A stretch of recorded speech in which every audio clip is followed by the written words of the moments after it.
सुप्रभात बच्चों। आज हम आपकी नव्या हिंदी पाठ्यपुस्तक से पहली कविता का अध्ययन करेंगे और उस कविता का नाम है पानी और धूप। पानी और धूप इस कविता की कवित्री हैं सुभद्रा कुमारी चौहान।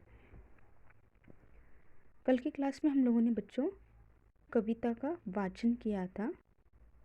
आज हम इस कविता का सारांश देखेंगे, इस कविता के अर्थ को समझेंगे। ठीक है। अभी अभी थी धूप, बरसने लगा कहाँ से यह पानी। अभी अभी थी धूप, बरसने लगा कहाँ से यह पानी। किसने फोड़ घड़े बादल के की है इतनी शैतानी। किसने फोड़ घड़े बादल के की है इतनी शैतानी।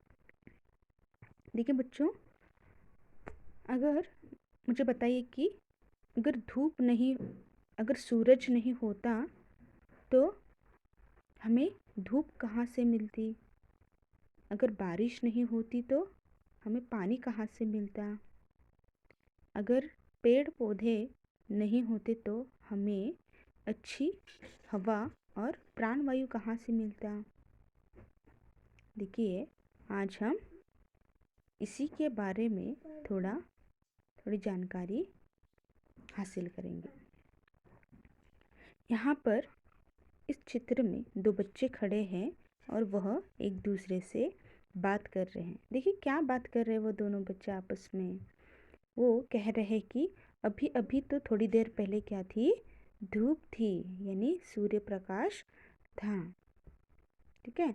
अभी अभी देखते देखते ही क्या हो गई थी, धूप थी और देखते देखते ही अचानक से चारों ओर से पानी गिरने लगा। पानी गिरने लगा यानी क्या, बारिश बरसाने लगी। वो एक दूसरे से बोल रहे हैं कि ये चारों ओर से पानी क्यों बरसने लगा। ये बादलों की घड़े किसने फोड़े होंगे, इतनी शैतानी किसने की होगी। घड़े यानी क्या, जो पानी भरने वाले बर्तन होते हैं उसे घड़े बोलते हैं, जो मिट्टी से बनाए होते हैं। वो कह रहा है कि बच्चा एक लड़की से कह रहा है कि अभी अभी थोड़ी देर पहले धूप थी और अचानक से पानी गिरने लगा। किसने ये मस्ती, शैतानी यानी क्या, मस्ती करना, नॉटी। ठीक है। किसने बादल के घड़े फोड़े होंगे। घड़े यानी जो पानी से भरे हुए बर्तनों को किसने फोड़ा होगा कि इतना सारा पानी गिर रहा है। देखिए, अचानक से अगर आप घर में रखा हुआ मटका टूट गया तो उसमें से जो भी पानी रहता है, दूध रहता है, दही रहता है, वो कैसे गिर जाता है टूटने के कारण। वो बच्चा कह रहा है कि शायद किसी ने शैतानी की होगी कि बादलों के घड़े भरे हुए, पानी से भरे हुए बादलों के घड़ों को किसी ने फोड़ा है, किसी ने शैतानी की है, इसलिए पानी बरस रहा है। सूरज ने क्यों बंद कर लिया अपने घर का दरवाज़ा। उसकी माँ ने भी क्या उसको बुला लिया कहकर आजा। सूरज ने क्यों बंद कर लिया अपने घर का दरवाज़ा।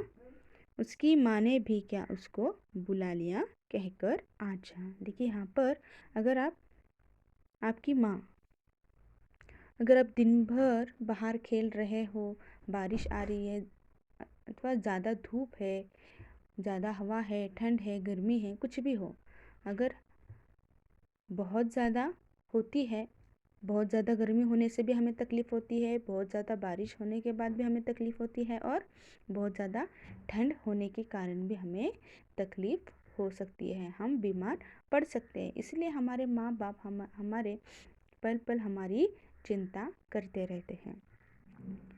अगर आप दिन भर पूरा दिन बाहर खेल रहे हो तो शाम होते ही आपकी माँ, आपके पिता आपके घर के अंदर बुला लेते हैं, क्योंकि उनको आपकी बहुत चिंता रहती है, क्योंकि आप छोटे रहते हो।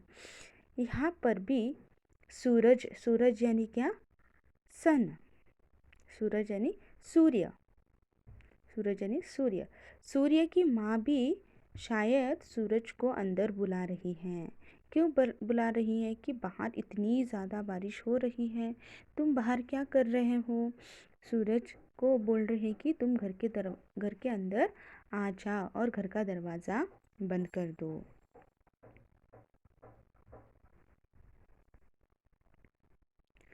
उसकी माँ बोल रही है कि सूरज तुम घर के अंदर आ जाओ, घर के बाहर रहकर मत भीगो, क्योंकि अगर तुम भीग जाओगे तो तुम बीमार पड़ जाओगे। इसीलिए उसकी माँ उसके घर के अंदर बुला रही है। जोर जोर से गरज रहे हैं बादल है किसके काका, किसको डांट रहे हैं किसने कहना नहीं सुना माँ का। देखिए, बारिश होने से पहले आकाश में बादल छा जाते हैं, काले बादल छा जाते हैं।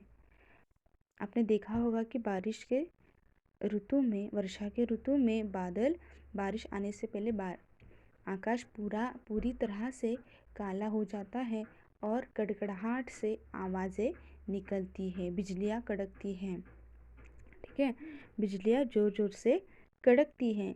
यहाँ पर कवि ने जो बिजली कड़कती है आकाश में उसे क्या बोला है, काका। वो किसके काका हैं कि इतने ज़ोर ज़ोर से वहाँ डांट रहे हैं। इसको डांट रहे हैं जो कोई अपनी माँ की बात नहीं मान रहा है। वह जो बादल काका है, यानी बादल है, इसको काका कहा गया है। वो काका जो माँ का कहना नहीं सुन रहे हैं उनको वो डांट रहे हैं। इसीलिए हमें क्या करना चाहिए कि हमें हमारी यहाँ पर चित्र में देख सकते हो कि बादल यानी काले बादल दिखाई दे रहे हैं।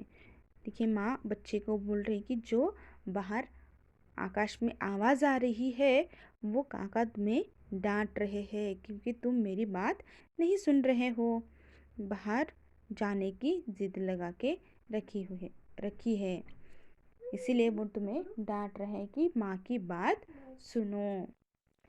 इस कविता से हमें सुभद्रा कुमारी चौहान यह कहने की कोशिश कर रही है कि हमें हमेशा अपनी माँ की बात, अपने बड़ों की बात माननी चाहिए और वह हमेशा हमारे अच्छे के लिए, हमारे भलाई के लिए ही हमारी चिंता करते हैं।